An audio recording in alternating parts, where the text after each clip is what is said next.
ओम शांति। 17 दिसंबर। बहुत सुंदर महावाक्य हैं शुरू के ही। परम सद्गुरु आया है ज्ञान से तुम्हारी सद्गति करने के लिए, इसलिए तुम्हें उनकी मत पर चलना चाहिए। शिव बाबा भगवान स्वयं सद्गुरु है, परम सद्गुरु है, क्योंकि वही राह दिखाते हैं घर की। लिबरेटर भी है, गाइड भी है। वो गुरु तो गंगा पर, तीर्थों पर ले जाते हैं, गाइड करते हैं, पर मैं तुम्हें सत्य ज्ञान देता हूँ। अगर वो गुरु भी समझते कि परम सद्गुरु तो एक है, तो अपने को गुरु न कहलाते। गुरु तो बहुत हैं। सिख धर्म में गुरु की बहुत महिमा है। सद्गुरु को मानते हैं, वो भी वाह वाह करते हैं। ये सद्गुरु, परम सद्गुरु की वाह वाह है, जो तुम्हें मनुष्य से देवता बनाता है, तुम्हें घर ले जाता है, रास्ता बताता है और राजाई में भेज देता है। दुनिया में जो व्यक्ति जितना बड़ा एग्जाम पास करता है, उसको कितनी खुशी नशा रहता है। तुम्हें भी बहुत आंतरिक खुशी रहनी चाहिए। इस पढ़ाई से हम ये राजाई प्राप्त करने वाले हैं, लक्ष्मी नारायण जैसा बनने वाले हैं। बाबा पूछते हैं, बच्चे आते हैं तो, बच्चे राजाई लेने की हिम्मत है? बच्चे कहते हैं, क्यों नहीं बाबा, आप आए हो, राजयोग सिखा रहे हो, हम मेहनत करके राजाई पद पाने लायक अवश्य बनेंगे। तो तुम्हें इस पढ़ाई पर बहुत ध्यान देना है, मेहनत करनी है। बाबा ने तुम्हें सृष्टि के आदि मध्य अंत का ज्ञान दिया है। क्योंकि मैं परम सद्गुरु भी हूँ, तुम्हारा परम पिता भी हूँ, तो टीचर बनकर भी आया हूँ। और गुरु कोई टीचर नहीं बनते। मैं तुम्हें सृष्टि के आदि मध्य अंत का ज्ञान देता हूँ कि तुम देवी देवता थे, कैसे तुम सीढ़ी नीचे उतरते आए हो, अब तुम अंत में आ गए हो। फिर से मैं आया हूँ तुम्हारी सेवा में, तुम्हारी सर्विस करने, तुम्हें फिर से ऊपर चढ़ाने के लिए, खोया हुआ राज दिलाने के लिए। तुम भी सर्विस करते हो सबकी, मैं भी तुम्हारी सेवा में आया हूँ। मैं रोज सवेरे सवेरे आता हूँ, मैं मिस नहीं कर सकता। फिर बाबा कह रहे हैं, तुम बच्चों को, माताओं को बहुत सवेरे नहीं आना चाहिए, न रात को देर से जाना चाहिए, क्योंकि दुनिया बहुत गंदी होती जाती है।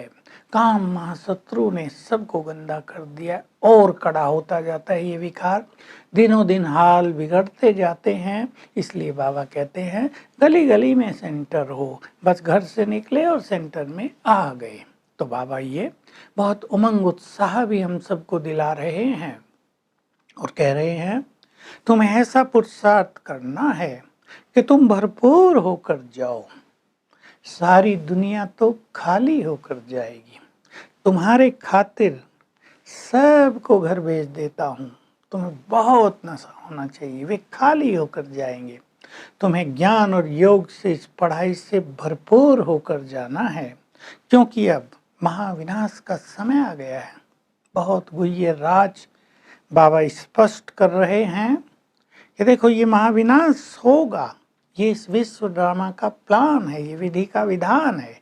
ऐसा नहीं मैं विनाश कराता हूँ, नहीं, किसी को कोई दोष नहीं दिया जा सकेगा।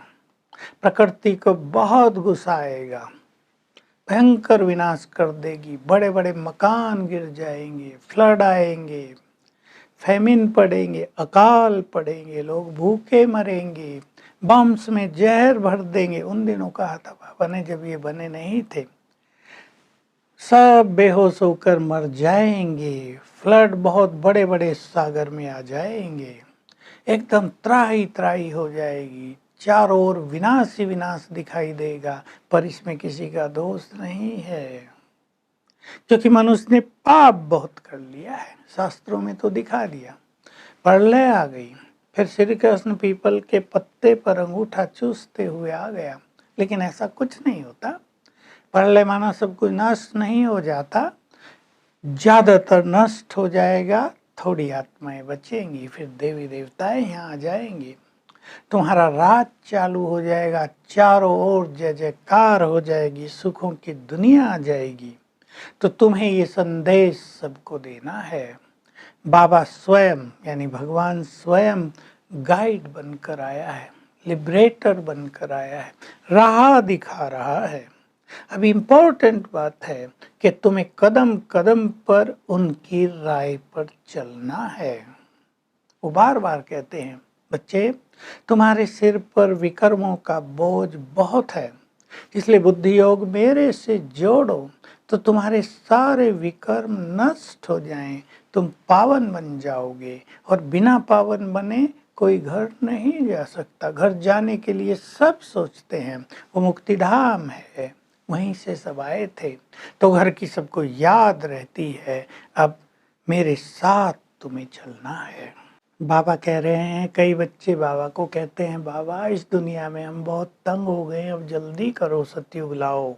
बाबा कहते हैं, बच्चे समय पर सब कुछ हो जाएगा, तुम सब धीरज धरो, बस इस पुरानी दुनिया को भूलते चलो, क्योंकि क्या क्या होने वाला है आगे वो सब तुमको पता है।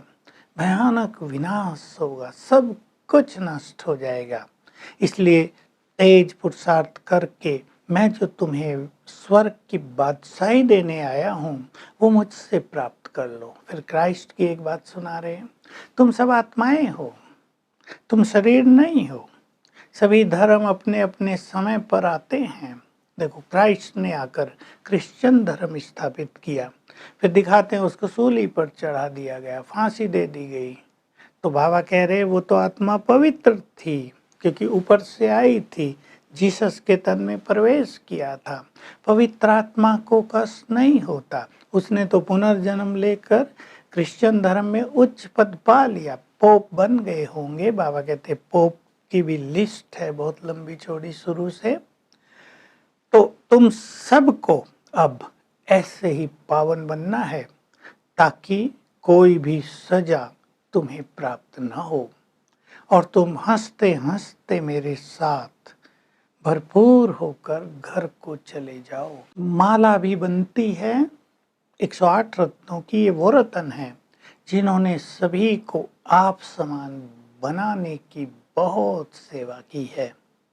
आज का वरदान है, कल्याणकारी वृत्ति से सबका कल्याण करने वाले, सबकी दुआओं के पात्र बनो। जब हमारे मन में कल्याण की वृत्ति होती है, ये स्वाभिमान रहता है कि मैं विश्व कल्याणकारी हूँ, तो हमारे द्वारा किसी का भी अकल्याण नहीं हो सकता। हम सबको कल्याण का मार्ग बताएंगे। तो ये बहुत सुंदर धारणा है, कल्याण की वृत्ति रखना। जिनका हम कल्याण करेंगे उन सब की दुआएं हमें मिलती जाएंगी। स्लोगन है, साधनाओं को समाप्त कर देते हैं बहुत सारे साधन। अगर हम साधनों में लिप्त हो गए तो हमारी योग साधना समाप्त हो जाती है। तो आज सारा दिन हम चिंतन भी करेंगे कि जो कुछ दिखाई देता है आंखों से वो सब तो नष्ट हो जाएगा। मुझ आत्मा को भरपूर होकर घर वापस जाना है, अपने को जाते हुए देखेंगे और फिर आना है सतयुगी राजाई में। ओम शांति।